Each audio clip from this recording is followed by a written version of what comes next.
2-point lead here para sa Under 2 minutes. May reaction. Dominican Republic 81, Philippines 79. Let's see. Nice curl by Liz. Oh, Pumasok. Yun lang. and a foul.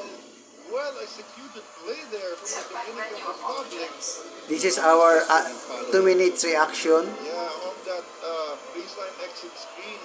Under 1 minute and 36 seconds. Junmar forced that foul. Yeah, that Peter shot is brought to you by Jollibee. But he seems to be hurt. Ang arte naman nun, hindi ka naman tinamaan eh. All at the back. Lamang ng 4 ang Dominican Republic, under 1 minute and 36 seconds. Reaction ko for the under 2 minutes. Normally ginagawa ko po siya. Don't believe it. He's out of this game. Let's see. Si Victor Liz naman pa rin, no? Exciting ang game. Kinakabahan po ako nanonood sa arena. Sino natin? Pati tayo nanonood. He's well enough Kinakabahan. to take the extra free throw. Pero so far, from first to fourth, maganda yung nilalaro natin. Shoulder. His shoulder niya. There's Carl Anthony Towns aggressive to the basket. You can see here, this one is Hindi na tayo dapat mag-complain pa kay coach. So far, maganda yung nilalaro ng every player na pinapasok niya. there. He has 26 points Even in this game. si pangalan nito, si Manong Keeper, maganda nilalaro. Nalaro. There has to be a substitute. Pero ganun talaga, under 1 minute and 36 seconds, ang ganda ng laban, ang ganda ng laro. Ano man yung result nito, maging proud tayo kasi maganda naman ang nilaro. Yun yung sinasabi ng mga critical na Filipino fans. Na magpakita tayong gilas, makipaglaban, lumaro. And he misses. Lamang ng 4. Two-possession game. Under 1 minute and 30 seconds. Ano pong resulta nito? Para sa akin, kampante na ako. Tama na yung naging laro natin. Okay na yun. This guy is a defender. Martin goes to Junmar. Junmar faces up. 3 seconds to shoot. Pogoy, he needs to put it up. Blocked. Good defender. Wala talaga. Iba talaga yung naging impact ni Jordan Clarkson. Pressure, na-pressure yung mga bata natin. Okay lang yan. Under 1 minute. Okay lang yan. We have to be nothing to ashamed of. Maganda yung nilaro natin. Quiñones. He attacks. Oh, he lost the foul. Anong klase mga tawag yan? And again, Hinihagis na lang yung bola. Okay lang yan. Para sa akin, tinan mo yan. May foul talaga. Dwight Ramos. May foul talaga. Quiñones There's a foul there. with the Golden Fair State call. Warriors. And For me, the most unique player.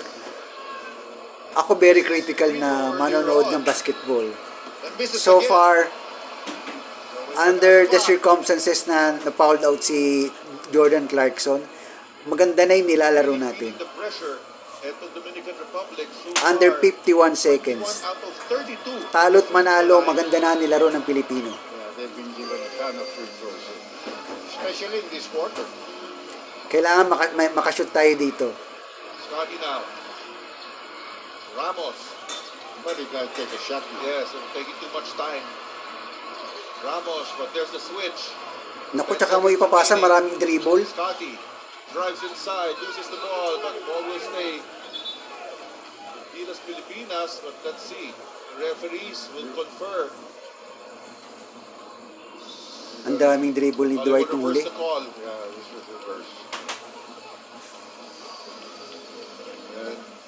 And Dr. J, that falling out of Jordan Clarkson was really The recall, because nawalan tayo ng go-to guy. Yes. A guy that's willing to take and make a shot. the call was reversed in favor of Dominican Republic. Right now, Dominican Republic. Talo na tayo dito, pero okay lang yan. Wala na, Pero finishes Tsaka magta-time out, my God. Yun ang pagkakamali ni coach para sa akin. Under 50 seconds, pwede pa mag-time out to set a play.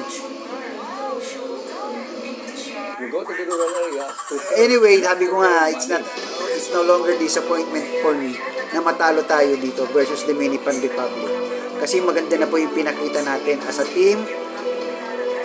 Yung magandang pinakita naman ni coach, yung kada player na pinapalitan niya, pinapasok niya, maganda yung pine-perform.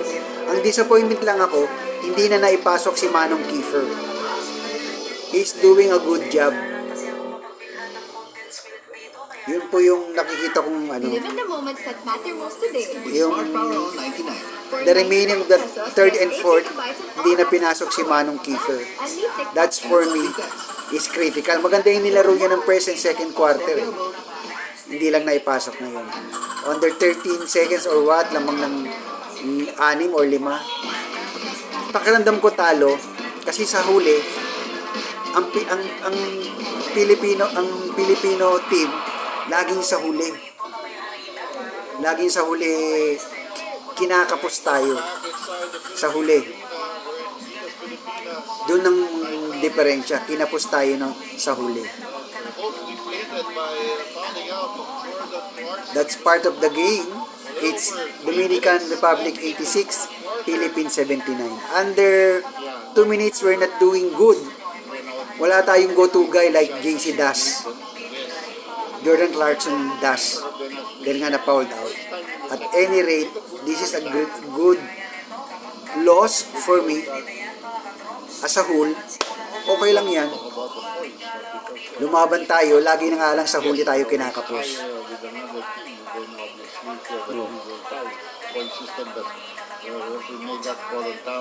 12 seconds. Natalo na tayo dito. At any rate, maraming salamat po at nakiantabay kayo sa akin. Bye for now. Sabi ko nga po, it's a good loss or magandang talo to.